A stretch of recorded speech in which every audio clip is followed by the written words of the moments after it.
अच्छी भरी लाइफ यानी कि लग्जरी लाइफ किसे नहीं चाहिए। आज की ये कंपटीशन से भरी जिंदगी में हर कोई पैसों के पीछे भाग रहा है, वहीं कोई इसके पीछे जी जान से मेहनत करता है और वहीं कोई इस पैसे के चक्कर में इतना रिस्क ले लेते हैं और इतने गलत काम करने लगते हैं। बढ़ता हुआ आपराधिक ग्राफ इसका उदाहरण है और खास करके सबसे ज्यादा बाल अपराध। कई बच्चे तो ऐसे हैं गलत संगति में या गलत तरीके से पैसा कमाने के लिए ऐसे काम करने लगे हैं और जिसमें कई बार ये बच्चे अपने रिश्तों को भी दांव पर लगाने पर बिल्कुल नहीं चूकते। और आज की कहानी भी कुछ इसी से रिलेटेड है, जहां पर एक नाबालिग बेटी अपने ही माँ बाप को दुश्मन समझने लग जाती है और उन्हें मरवाने के लिए वो हत्यारों का लगातार साथ देती रही। आज की ये कहानी कोई नई कहानी नहीं है, बल्कि इस तरीके की कई हजारों कहानियां अलग अलग देशों में अलग अलग नामों से दोहराई जा चुकी हैं। आगरा के शास्त्रीपुरम में स्थित एक भावना अरोमा कॉलोनी में उदित बजाज नाम के बिजनेसमैन रहते हैं। परिवार में पत्नी अंजलि बजाज और एक 15 वर्षीय इकलौती उनकी बेटी है। इनकी बेटी जो है वो नाबालिग है, इसीलिए मैं उसका ओरिजिनल नाम और उसकी फोटोज वगैरह यहाँ पर पब्लिश नहीं कर पाऊंगा, उसके लिए आई एम रियली सॉरी। हाँ, मैं इसका एक अपनी तरफ से नाम सेट कर देता हूं।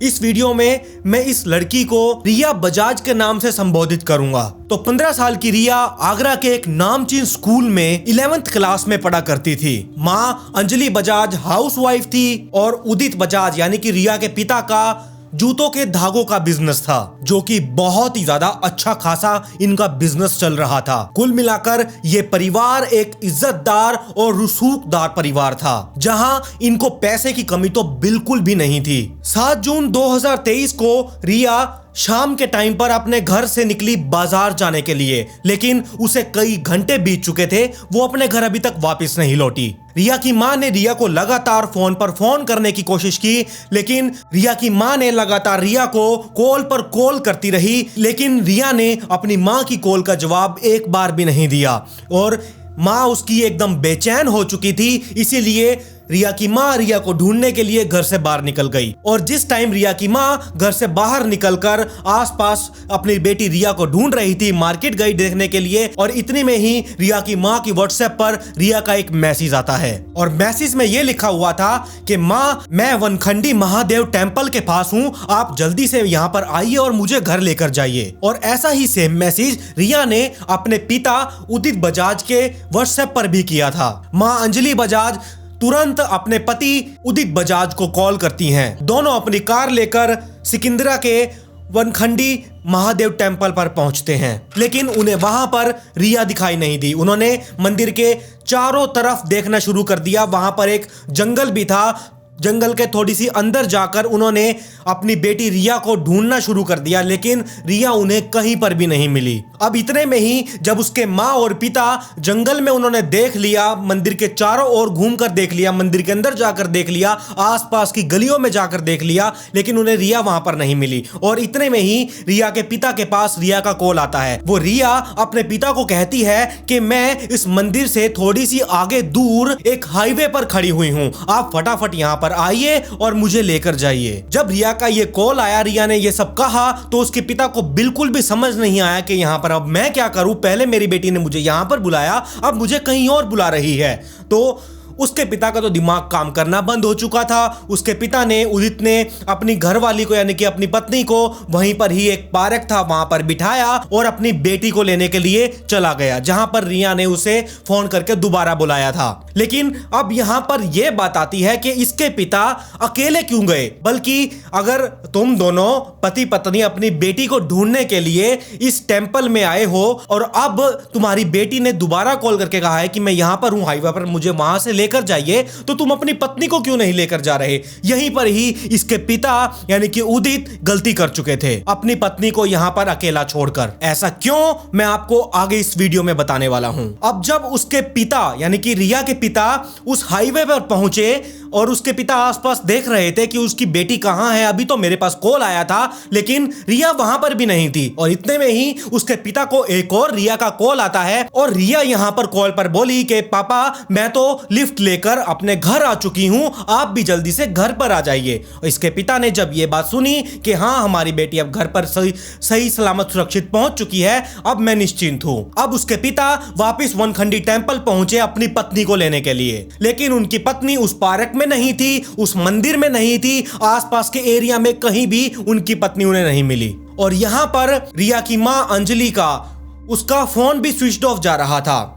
रिया के पिता ने कई बार कॉल भी लगाया लेकिन फोन तो स्विच ऑफ था, कुछ भी अंजलि का यहां पर पता नहीं चला। मंदिर के आसपास, जैसे मैंने आपको पहले ही बताया था कि जंगल का इलाका था, इसके पिता ने अपनी पत्नी अंजलि को वहां पर भी देखने की कोशिश की लेकिन उनकी पत्नी उन्हें वहां पर भी नहीं मिली। और वो वापस अपने घर पहुंचे लेकिन उन्हें घर पर भी उनकी पत्नी नहीं मिली। उन्होंने अपनी पत्नी के रिश्तेदारों, दोस्तों, जो भी आसपास के लोग थे जो अंजलि को बहुत अच्छे से जानते थे, अंजलि जहां पर जाया करती थी, वहां पर भी बहुत पूछताछ की, ढूंढने की कोशिश की लेकिन उनकी पत्नी उन्हें कहीं भी नहीं मिली। अब यहाँ पर रात हो चुकी थी।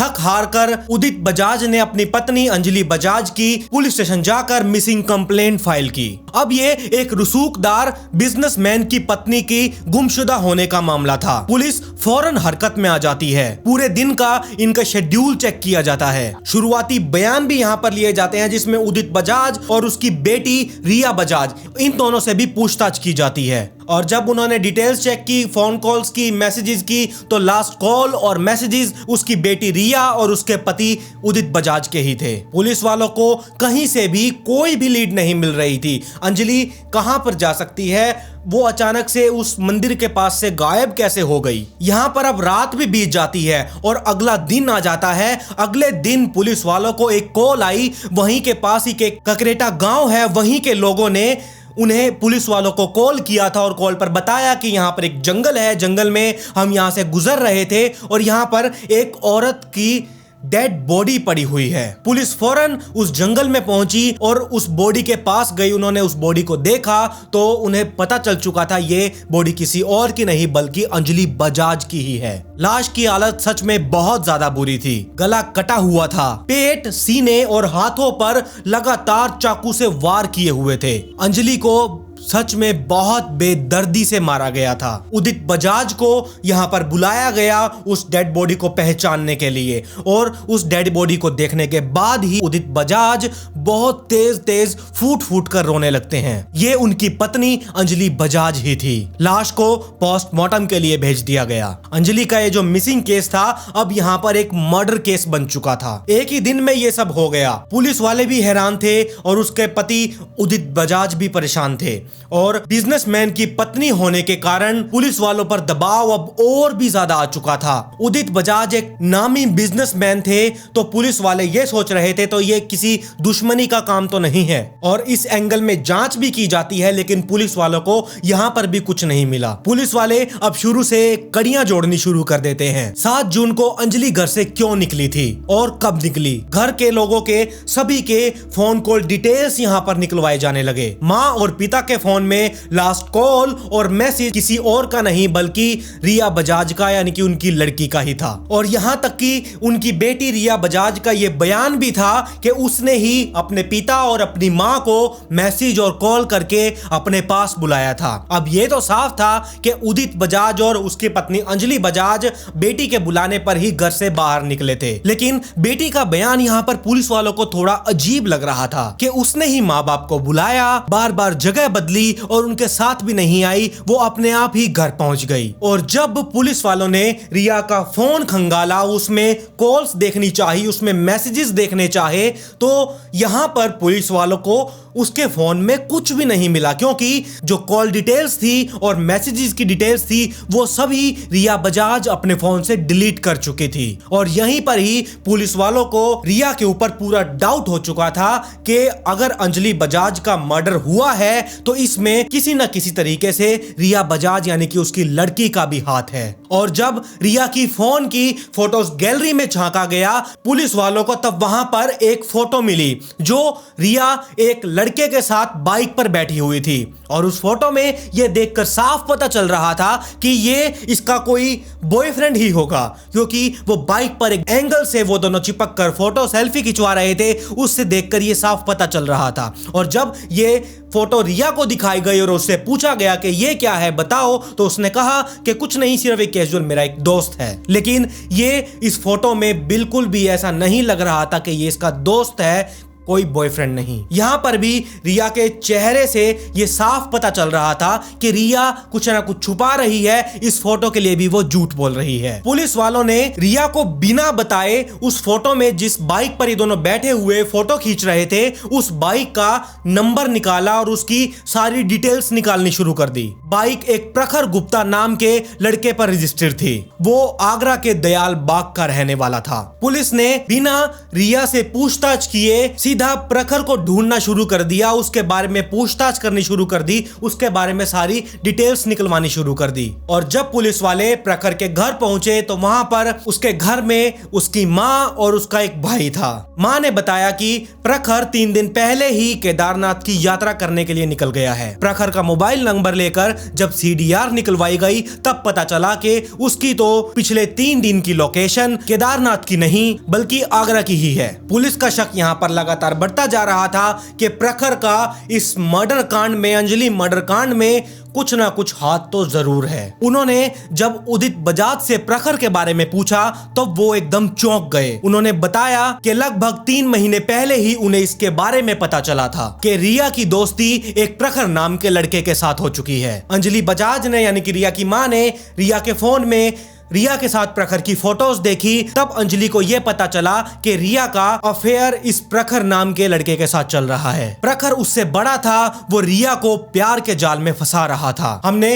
रिया को बहुत समझाने की कोशिश की कि प्रखर तुमसे एज में भी बड़ा है और तुम अपनी सिर्फ स्टडी पर फोकस करो, इसमें बिल्कुल भी ध्यान मत दो, अभी कुछ भी नहीं है। उसे बहुत समझाया लेकिन रिया यहां पर नहीं मानी। उसने फिर भी प्रखर के साथ मिलना जुलना जारी रखा। प्रखर 1-2 बार हमारी एब्सेंस में घर भी आया था। और जब मां अंजलि को इस बारे में पता चला कि रिया हमारे पीछे से कि प्रखर को हमारे घर लेकर आई है तो उसे बहुत डराया धमकाया, बहुत ही ज्यादा डांटा भी था। मां अंजलि ने रिया को धमकाते हुए यह भी कहा था अगर प्रखर तुमसे दूर नहीं हुआ या तुम प्रखर से दूर नहीं हुई तो मैं कोई ना कोई केस बनाकर उसके ऊपर केस फाइल कर दूंगी और उसे हमेशा के लिए अंदर भिजवा दूंगी। और इसके बाद मां अंजलि बजाज ने रिया के ऊपर बहुत ही सख्त पहरा लगा दिया था। उसकी कॉल्स, उसके मैसेजेस, यहां तक कि अंजलि ने अपनी बेटी रिया का सोशल मीडिया अकाउंट्स भी जो थे वो चेक करने शुरू कर दिए थे। और जब 7 जून को रिया अपने घर से निकली थी, कई देर तक,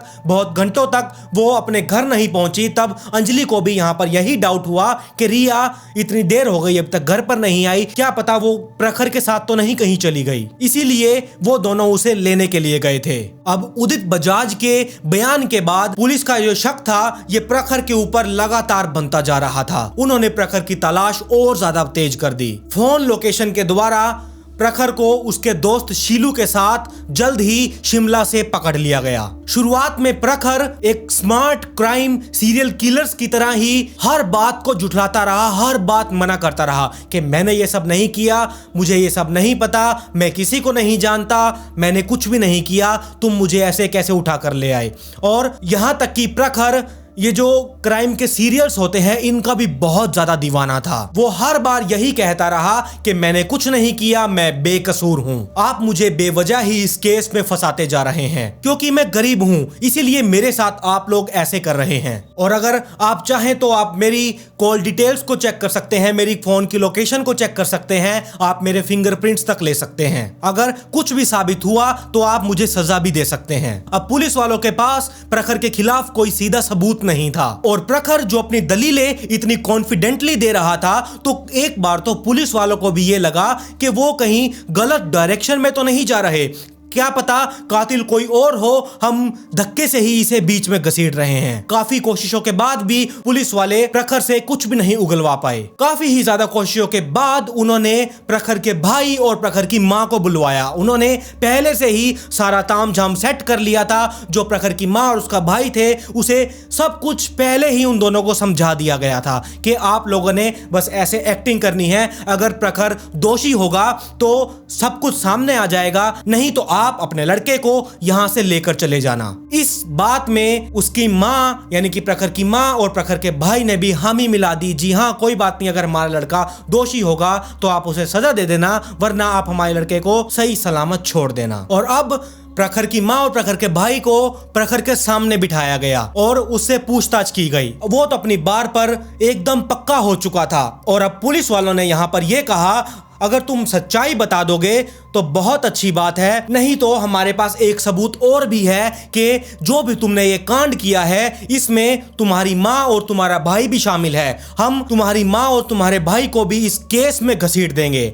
अगर वो थोड़े बहुत भी इस केस में शामिल हैं तो हम उन्हें पूरा ही फंसा देंगे। अब तुम देख लो तुम्हें क्या करना है। और जब प्रखर को यहाँ पर यह लगने लगा कि सब कुछ किया तो मैंने है, अगर मैं दोषी हूं तो ये सजा मेरे भाई और मेरी माँ को क्यों दी जाए, तो ये बात सुनते ही प्रखर यहाँ पर टूट गया और उसने सारी सच्चाई उगल दी। और उसने कहा कि मेरी माँ और मेरा भाई का इस केस से कुछ भी लेना देना नहीं है, प्लीज आप उन दोनों को जाने दो। ये जो भी केस बना है, ये जो भी मर्डर हुआ है, ये मैंने और मेरे दोस्त ने किया है। और उनकी कहानी का एक सबसे ज्यादा मजेदार और चौंका देने वाला किस्सा क्या था, वो ये था कि ये जो प्रखर और उसके दोस्त ने मिलकर अंजलि बजाज का मर्डर किया है, ये सारी प्लानिंग उन दोनों की नहीं थी, किसी और की नहीं थी, बल्कि ये सारी प्लानिंग उसकी बेटी रिया बजाज की थी। ये सारा किया धरा रिया बजाज का था। रिया बजाज ने ही अपनी मां के मर्डर की प्लानिंग की थी और उसे मरवा दिया। प्रखर की बताई हुई कहानी कुछ इस प्रकार से थी। प्रखर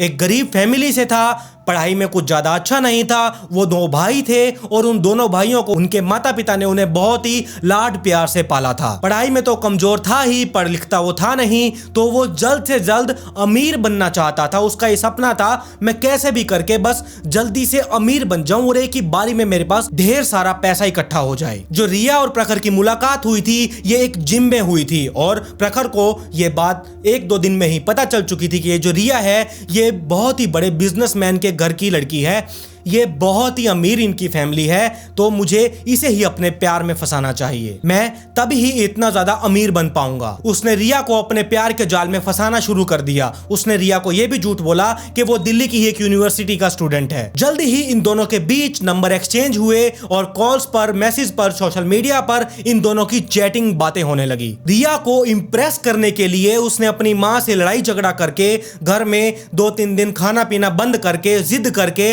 अपनी माँ से 2.25 लाख रुपए लिए थे और एक बाइक ली थी ताकि उसका इंप्रेशन जो था वो रिया के ऊपर जम सके। और रिया भी ना समझी के कारण प्रखर के प्यार के जाल में फंसती चली गई। और जब अंजलि को इसके बारे में पता चला कि प्रखर रिया को अपने प्यार के जाल में फंसाता जा रहा है, रिया अभी छोटी सी तो है ही, नाबालिग है, वो ऐसे ही एक बड़े से लड़के के प्यार के जाल में फंसती जा रही है। जब उसे इस बात का पता चला तो उसने रिया के ऊपर बंदिशें लगाना शुरू कर दिया, उससे घर से बाहर ना जाने देना, सोशल मीडिया उसका चेक करना, उसकी फोन कॉल्स, मैसेजेस चेक करना, ये सब अब अंजलि कर रही थी। और साथ ही प्रखर को जेल में भिजवाने की धमकी भी दी थी। और प्रखर इस बात को भली भांति जानता था कि ऐसा भी हो सकता है। और इस बात से रिया और प्रखर दोनों ही बहुत टेंशन में थे। प्रखर जो था वो रिया को अपने हाथों से इतनी ही आसानी से कैसे जाने दे सकता था। अब तक जो रिया थी वो प्रखर के जाल में बुरे ही तरीके से फंस चुकी थी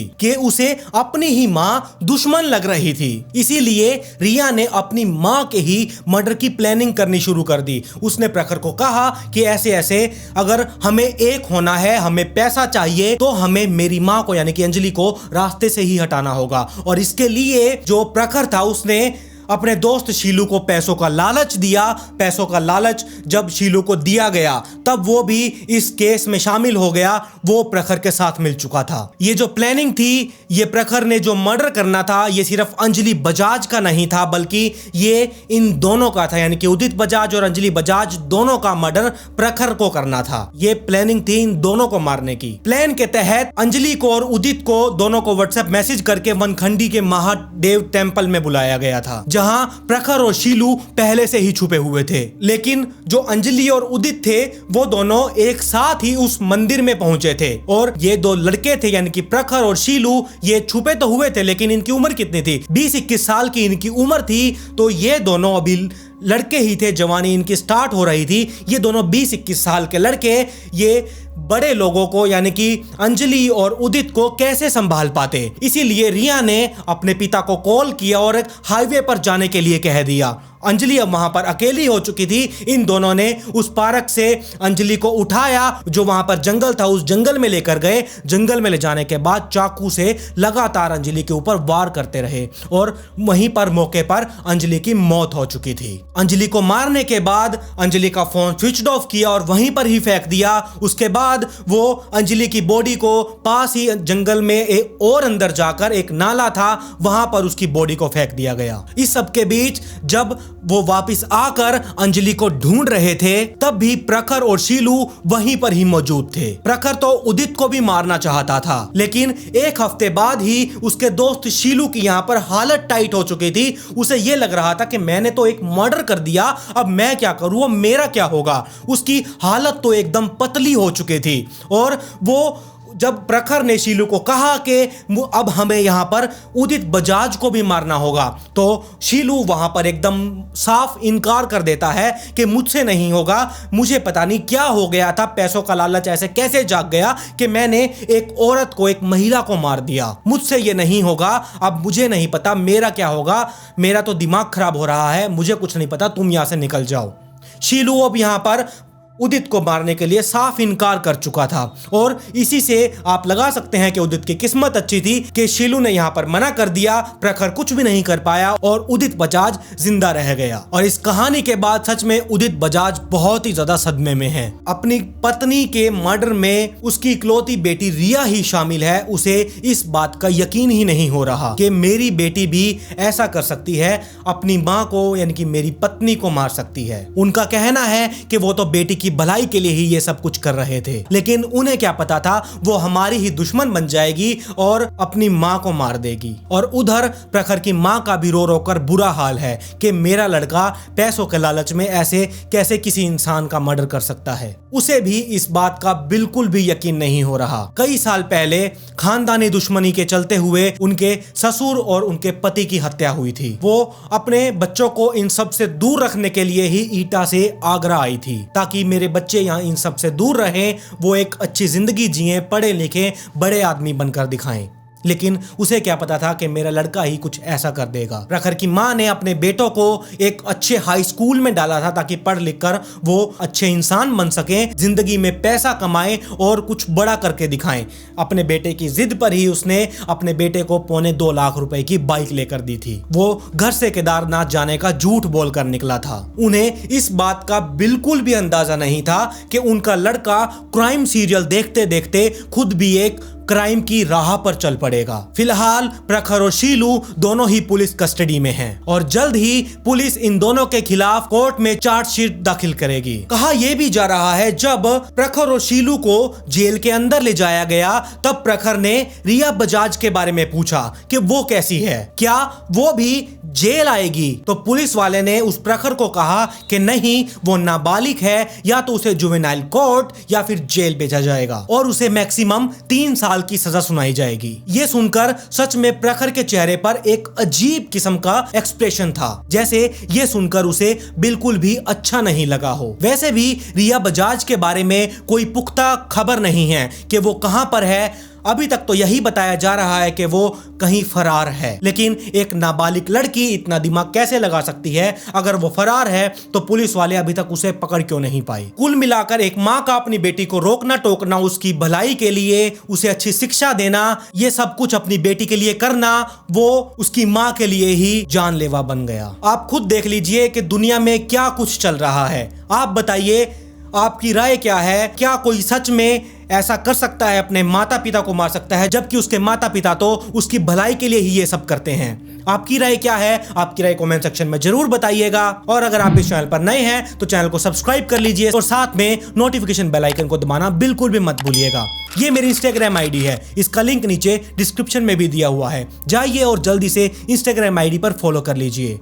खैर, पिछली वीडियो का शाउट आउट सोफिया बोहरे को, comment pick me to get a shout out in next video. मिलते हैं ऐसी ही एक और चौंका देने वाली इंटरेस्टिंग स्टोरी के साथ।